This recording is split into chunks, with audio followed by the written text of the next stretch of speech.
People don't wield power. Power wields people. Here's an example of this in action. Over in the US, we're edging up on the 2016 elections. Elections are a great time to watch hegemony in action. So, take a typical Joe. At some point, Joe will be presented with a political ideology. This ideology will include pleasant-sounding ideas and beliefs, often very vaguely defined, that Joe may agree with.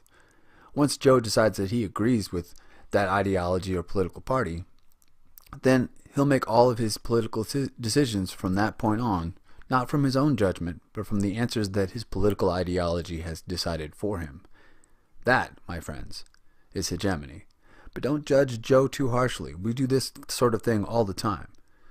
For example, I'm going to bet that a lot of you put a pine tree, or maybe even a plastic pine tree, in your house this Christmas and decorated it with plastic ornaments. Why? Why a pine tree? Why not some other type of tree? Or, another example, men often give women a diamond ring when they propose to them. Why? Why not some other type of pretty rock?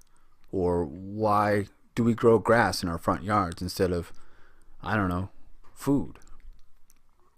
Now, the point Gramsci wants to make isn't that we should weigh the merit of these particular traditions in and of themselves necessarily, but rather that we need to pay attention to how these ideas got put in our head in the first place.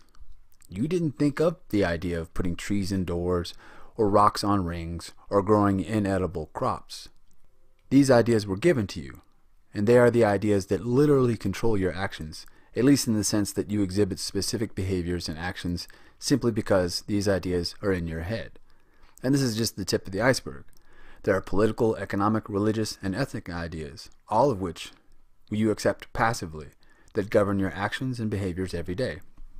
It's actually kind of frightening when you realize how many things you do every day without having any idea why you're doing them.